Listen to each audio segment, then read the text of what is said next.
Hello students, today we have to learn the consumers equilibrium. Consumers equilibrium. Okay, consumers equilibrium. It has two approaches. दो approach है इसकी. First, cardinal approach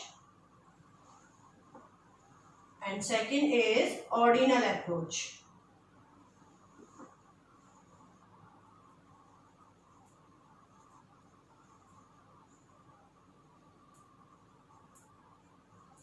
ठीक है, इसका मतलब same topic को हम टू अप्रोचेस से यहाँ पे पढ़ते हैं, कार्डिनल और ऑर्डिनल अप्रोच. जो कार्डिनल अप्रोच है ये मार्शल ने दी थी और ये रॉबिन्सन और हिक्स ने, अलग अलग इकोनॉमिस्ट ने अलग अलग वे से कंज्यूमर इक्विलिब्रियम को प्रेजेंट करा था. ठीक है, तो हम इन दोनों अप्रोचेस को यहाँ पे पढ़ते हैं. अब इसमें सिचुएशन ये है बेटा कि पहले आज हम ये पढ़ेंगे. ठीक है, पहले आपको इसमें तीन कंज्यूमर्स बिहेवियर में मैंने आपको तीन टॉपिक पढ़ा है. डिमांड वाला टॉपिक मैं आपको पढ़ा चुकी हूँ और ये दो अप्रोचेस अब हमें पढ़नी है. इसमें आज हम बात ऑर्डिनल अप्रोच की कर रहे हैं. ठीक है, अब ऑर्डिनल अप्रोच क्या है? तो ऑर्डिनल अप्रोच में हमारे को कुछ टर्म्स यहाँ पे पता होनी चाहिए. क्या था? कार्डिनल अप्रोच तो मार्शल ने दी थी. उसने क्या कहा था मार्शल के अकॉर्डिंग कि जो भी ह्यूमन बिहेवियर है, consumers equilibrium, it means consumer satisfaction. तो कंज्यूमर्स इक्विलिब्रियम जो भी है अकॉर्डिंग टू कार्डिनल अप्रोच, तो वो हम नंबरिंग फॉर्म में रिप्रेजेंट कर सकते हैं. नंबरिंग फॉर्म में रिप्रेजेंट कर सकते हैं. इट मीन्स जैसे किसी भी चीज़ का हमें सेटिस्फेक्शन होता है तो उसको हम एक रैंक वहाँ पे प्रोवाइड कर देते हैं, एक नंबर हम उसको अलॉट कर देते हैं कि हमें इतने का सेटिस्फेक्शन वहाँ पे हुआ है. ठीक है, इतना सेटिस्फेक्शन हमारे को वहाँ पे हुआ है. तो इस यहाँ पे इस अप्रोच में तो हम अपने सेटिस्फेक्शन को नंबरिंग फॉर्म में पढ़ते हैं, लेकिन इस वाले सेटिस्फेक्शन में हम अपने वांट्स को, अपने बिहेव को और अपनी इनकम के साथ में पढ़ते हैं. नंबरिंग फॉर्म में हम इसको नहीं पढ़ते हैं. तो कुछ इकोनॉमिस्ट जो इनसे सेटिस्फाई नहीं थे, उन्होंने फिर अपनी अलग अप्रोच बताई थी, ऑर्डिनल अप्रोच. तो कार्डिनल और ऑर्डिनल, पहले आज मैं आपको ये वाली अप्रोच पढ़ा रही हूँ क्योंकि इसको थोड़ा सा आपको अच्छे से समझना पड़ेगा. इसे हम कल पढ़ेंगे. आज हम स्टार्ट करते हैं. अब इसमें हमारे को क्या चीज़ चाहिए? तो इसमें हमारे को क्या चाहिए? नंबरिंग फॉर्म नहीं चाहिए, लेकिन हमारे को इसमें क्या चाहिए? रिक्वायरमेंट चाहिए, सेटिस्फेक्शन चाहिए. सेटिस्फेक्शन कैसे? जैसे एक तो हमारे को इंडिफरेंस कर्व, इंडिफरेंस कर्व पढ़ना पड़ेगा. ठीक है, एक हमारे को इसमें बजट लाइन पढ़नी पड़ेगी. दो टॉपिक हम इसमें पढ़ेंगे क्योंकि इस अप्रोच में क्या कहा जा रहा है? इस अप्रोच में ये बताया जा रहा है कि जो हमारे पास में किसी भी चीज़ का जब हम कंजप्शन कर रहे हैं तो उस कंजप्शन से मिलने वाले सेटिस्फेक्शन को और हमारी जो इनकम है, जिन रुपयों से, जिन पैसों से हम उन सामान को खरीद रहे हैं, वो दोनों बराबर होनी चाहिए. देखिए, ऐसा भी नहीं होगा कि हमारे पास में सेटिस्फेक्शन बहुत हो जाए और रुपए हम बहुत कम खर्च करें. ठीक है, और रुपए हमारे पास ऐसे ही पड़े रह जाएं, तो वहाँ भी कंज्यूमर सेटिस्फेक्शन नहीं होगा. और ऐसी भी जगह पे नहीं होगा कि हमारा सेटिस्फेक्शन तो बहुत कम है, सेटिस्फेक्शन तो बहुत ज़्यादा है और रुपए हमारे पास बहुत कम है, तो वहाँ पे भी हम सेटिस्फाई नहीं होंगे क्योंकि हम उस चीज़ को खरीद नहीं पाएंगे. तो इन दोनों ही सिचुएशंस के लिए, इस कंडीशन को समझने के लिए इन दोनों सिचुएशंस को हमारे को समझना पड़ेगा कि ये टर्म्स क्या है. ठीक है, अब फर्स्ट हम बात करते हैं यहाँ पे इंडिफरेंस कर्व की. तो इंडिफरेंस कर्व होता है the curve which shows the combination of two commodities which can be consumed by a consumer with his given income. Again I repeat, a curve which shows the combination of two commodities which can be consumed by a consumer with his given income. ये क्या show करता है? Indifference curve, combination of to commodities. हम to commodities की combination को यहाँ पे show करवाते हैं. किसी भी चीज को मैंने खरीदा, एप्पल एंड ऑरेंज, दो फ्रूट्स मुझे लेने हैं. ऐसा तो होगा नहीं कि सेम क्वांटिटी में मैं दोनों को बराबर कंज्यूम करती जाऊंगी. ठीक है ना, ऐसा ही होगा कि जब मैं एक क्वांटिटी को कंज्यूम कर रही हूँ, एक कमोडिटी को कंज्यूम कर रही हूँ, अगर एप्पल को मैं कंज्यूम कर रही हूँ तो मुझे कहीं ना कहीं पे ऑरेंज को सेक्रीफाइस करना पड़ेगा। तो जब हम दो कमोडिटी कि अगर सपोज मान लीजिए मुझे 10 वहाँ पे फ्रूट कंज्यूम करने हैं, अब 10 कंज्यूम करने हैं फ्रूट, तो जरूरी तो नहीं, हो सकता है 10 एप्पल ही हो सकता है 10 ऑरेंजेस ही हो सकता है 6 एप्पल और हो सकता है 4 ऑरेंजेस हो सकता है 5 हो दोनों, तो कुछ भी उनका रेशियो हो सकता है। ठीक है, ऐसा नहीं है कि अगर मुझे 10 फ्रूट्स कंज्यूम करने हैं तो मैं 10 एप्पल भी ले लूंगी और 10 ऑरेंजेस भी ले लूंगी, तब तो टोटल मैंने फ्रूट कितना कंज्यूम कर लिया, 20 कर लिया। तो मैं उस 10 के ही कॉम्बिनेशन को, 2 कमोडिटीज के कॉम्बिनेशन को ही वहां पे एडजस्ट करने की कोशिश कर रही हूँ। और क्यों कर रही हूँ, क्योंकि मेरा जो सेटिस्फेक्शन है वो क्या होता चला जाए, मैक्सिमाइज होता चला जाए, जो मुझे अच्छा लगेगा, जहां पे मैं बोलूंगी ये कॉम्बिनेशन से मेरे को सही रहा या अच्छा लगा। ठीक है, तो उस बिहेव को हम इसमें पढ़ते हैं। और फिर बजट लाइन की सपोज मान लीजिए मुझे 7 और 3 का कॉम्बिनेशन वहां पे सूट कर गया, 7 मैंने एप्पल कंज्यूम करे और 3 ऑरेंजेस करें, तो 7 और 3 का जब कॉम्बिनेशन सूट कर गया तो वो 7 और 3 पे जो पैसा मेरा खर्च हो रहा है उतना रुपया क्या मेरी पॉकेट में है क्या, हो सकता है सपोज मान लीजिए 7 और 3 का कंजप्शन हम ले रहे हैं एप्पल एंड ऑरेंजेस। ठीक है, एप्पल की रेट थी 2 रुपीज पर पीस और इसकी थी 5 रुपीज। अब अगर मैंने इसको इतना परचेज करा तो मुझे 14 रुपीज इस पे देने पड़ेंगे, और अगर इस पे खर्च कर स्पेंड करती हूँ मैं रुपया तो मुझे यहाँ पे 15 रुपीज देने पड़ते हैं, और इसमें कितने रुपए हो गए, अब 29 हो गए। पता चला मेरे पास में तो 40 रुपीज है, तो मेरे पास में इनकम क्या है, अभी भी ज्यादा है, तो कंज्यूमर सेटिस्फेक्शन नहीं हुआ, क्योंकि मैं उन रुपए से और चीजें खरीदूंगी। ठीक है, तो यहाँ भी हम इसको सेटिस्फेक्शन नहीं बोलेंगे। और हो सकता है कि मेरे पास में 25 रुपीज ही हो, तो 25 रुपीज होंगे तब भी इनकम क्या है, कम है एक्सपेंडिचर से, तो भी कंज्यूमर सेटिस्फाई नहीं होगा। तो इस चीजों को हम यहाँ पर पढ़ते हैं, ऐसी टर्म्स को हम यहाँ पे पढ़ते हैं। तो चलिए अपन स्टार्ट करते हैं। फर्स्ट टॉपिक हमारा स्टार्ट होता है आज इंडिफरेंस कर्व। इंडिफरेंस कर्व क्या होता है? Indifference curve shows the combination of two commodities which can be consumed by a consumer with his given income। अब हम बात कर रहे हैं यहाँ पे इंडिफरेंस कर्व दो कमोडिटीज के कॉम्बिनेशन को शो करता है जो एक कंज्यूमर के थ्रू कंज्यूम करी जाती है। ये कैसे बनता है, क्या इसका नेचर रहता है, ये डाउनवर्ड स्लोपिंग ही क्यों होता है और ये कन्वेक्स ही क्यों होता है, ये सारा मैं आपको बताऊंगी। इसकी प्रॉपर्टीज बताऊंगी, मीनिंग जस्ट मैंने अभी 2 बार रिपीट कर दिया है। अब चलिए सीधे मैं डायरेक्टली आपको इसको बनाना बता रही हूँ। देखिए इसका जो शेप रहेगा वो इस तरीके से रहेगा।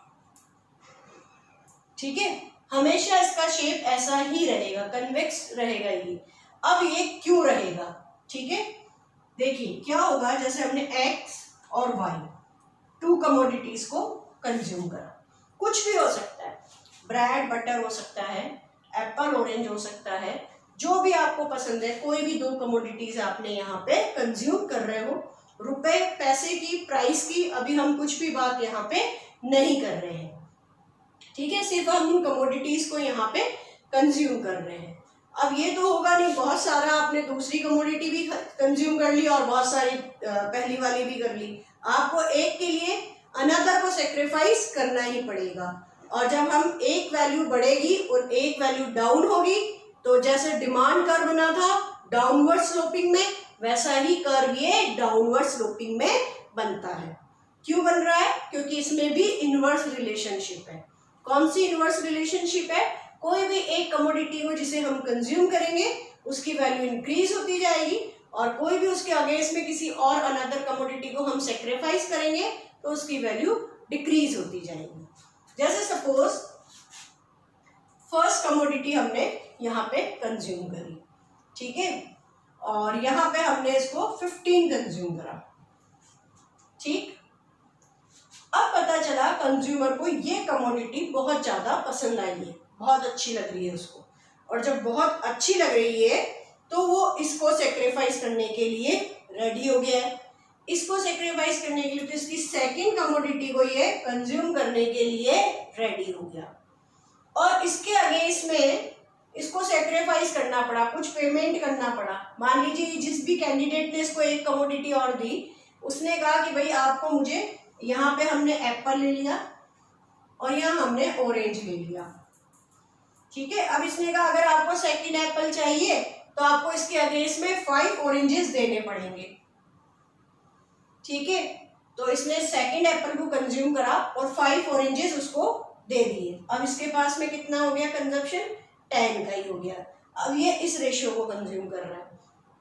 फिर इसके बाद में इसने थर्ड एप्पल, इसको अभी भी सेटिस्फेक्शन नहीं हुआ, इसको लगा मेरे को एक एप्पल और कंज्यूम करना है, तो इसने एक एप्पल स्टार्ट और करा कंज्यूम करना, और यहाँ पे कंजप्शन और ज्यादा डाउन हो गया। अब पहले इसने कितना सेक्रीफाइस करा था, 5 का, लेकिन अब इसको, इसके लिए विलिंगनेस किसकी कम होगी, खुद ही सोचेंगे अपन कि जिस भी चीज को हम कंज्यूम करते जाएंगे उसी के लिए विलिंगनेस हमारी क्या होती जाएगी, रिड्यूस होती जाएगी। अगर हमारी विलिंगनेस इंक्रीज होती जाएगी तो हम तो उसका कंजप्शन कंटिन्यूटी में करते रहेंगे, ठीक है ना। अगर हम किसी ब्रेड का कंजप्शन कर रहे हैं और हम उस ब्रेड को कंज्यूम करते जा रहे हैं, हर ब्रेड पे हमारी विलिंगनेस इंक्रीज होती जा रही है, तो उसकी तो लिमिट ही नहीं है। हम तो 2, 5, 10, 15, 20 कितनी भी एप्पल वहाँ पे ब्रेड को हम कंज्यूम कर सकते हैं, लेकिन धीरे धीरे उसकी विलिंगनेस कम होगी, इसलिए 4th, 5th, 6th क्वांटिटी पे आके अब हमें लगेगा कि अब हम इसका कंजप्शन नहीं कर सकते हैं, तो हमारी विलिंगनेस वहां पे क्या हो जाएगी, रिड्यूस हो जाएगी। तो यहाँ इस सिचुएशन में क्या होगा, 5 इसने सेक्रीफाइस कर दिया, लेकिन अब कंजप्शन किसका ज्यादा कर रहा है, एप्पल का, तो विलिंगनेस भी किसकी कम होती जाएगी, एप्पल की, ठीक है। तो अब इसके अगेंस्ट में जो इसको सेक्रीफाइस करना पड़ रहा है वो अब ये कम करेगा। पहले वाले के लिए तो विलिंगनेस बहुत ज्यादा थी तो बहुत ज्यादा सेक्रीफाइस कर दिया, दूसरे वाले के लिए विलिंगनेस उसकी रिड्यूस हो गई तो उसने और कम कंजप्शन कर दिया, और यहाँ पे 5 को सेक्रीफाइस करा था, अब उसने 4 को सेक्रीफाइस कर दिया, ठीक है। 4 ऑरेंजेस दिए और 1 एप्पल ले लिया। पहले वाले में 5 दिए थे, अब 4 दिए, क्योंकि अब एप्पल की विलिंगनेस कम होती जा रही है, इसलिए सेक्रीफाइस भी वो और कम करेगा, तो यहाँ पे उसने 4 को सेक्रीफाइस कर दिया। फिर नेक्स्ट, लेकिन अभी भी ज्यादा तो कंज्यूम क्या कर रहा है, वो ऑरेंज ही कर रहा है, तो उसको अभी भी विलिंगनेस तो है तो किसकी, एप्पल की, लेकिन रिड्यूस होती जा रही है, तो अभी भी वो एप्पल की एक कमोडिटी को, एक यूनिट को और कंज्यूम करेगा, तो एक यूनिट को और कंज्यूम करेगा, तो इसके लिए फिर वो फिर सेक्रीफाइस करेगा। अब की बार कितनी यूनिट सेक्रीफाइस कर रहा है, 3 यूनिट्स ही कर रहा है। फिर अनदर कमोडिटी एक और कंज्यूम करा, अब की बार कितनी यूनिट कंज्यूम कर रहा है, सेक्रीफाइस कर रहा है, 2 यूनिट। तो इस तरीके से कंजप्शन इसने सेक्रीफाइस करा है, ये यूनिट जो है इसने सेकंड कमोडिटी को सेक्रीफाइस करा है। अब हम इस वैल्यू का डायग्राम बनाते हैं। अभी मैंने आपको कहा था ऐसा बनेगा, 101% ऐसा ही बनेगा। मुझे क्यों पता है, क्योंकि जो इनका गैप है वो मैंने रिड्यूस होते हुए लिया है, ठीक है। इनका गैप जो है वो मुझे पता है कि वो रिड्यूस है, रिड्यूसिंग में है, इसलिए ये कन्वेक्स होगा। अगर ये ऑर्डर में इंक्रीजिंग में ले लेती, ठीक है ना, तो ये इस वे में बन जाता। अब देखिए अपन बनाते हैं, अभी चेक करते हैं।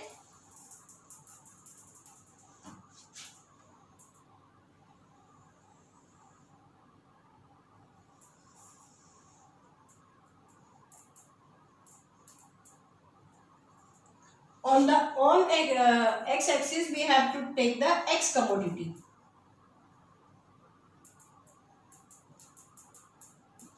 and on y axis we have to take the y commodity,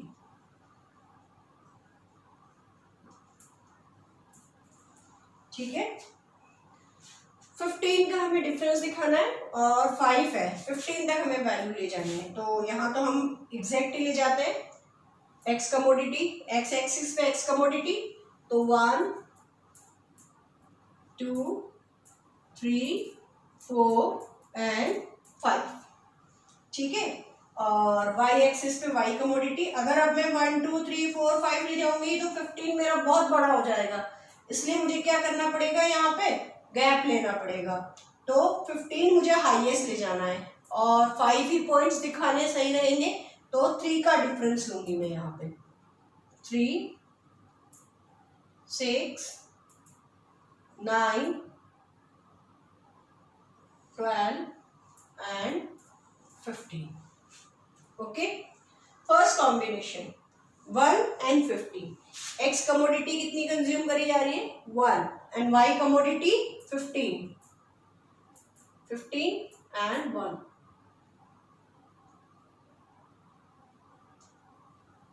first point, ठीक है। Second 2 and 10। Second commodity of x commodity, second unit of x commodity and 10 commodity of 10 unit of y commodity, then 9 and near about here 10.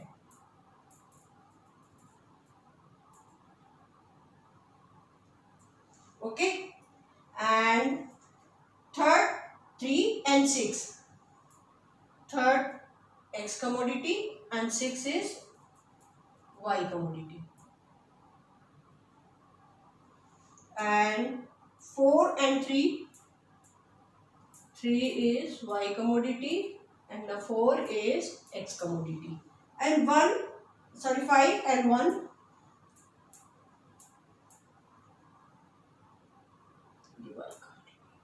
और ये देखो कि इस तरीके से हमारा डायग्राम बन गया। ठीक है, हो गया ये। थोड़ा सा अगर ये आगे चलता है तो ये इसी वे में जाएगा, ऐसा ही रहेगा, ये कन्वेक्स ही रहेगा। ठीक है, अब आज मैंने आपको इसकी प्रैक्टिस करवा दी। अब आप कोई भी वैल्यू यहाँ पे लीजिए और इसका कुछ भी आप यहाँ पे डिफरेंसेस लीजिए। ओके, ये क्या था, इनडिफरेंस का। Thank you.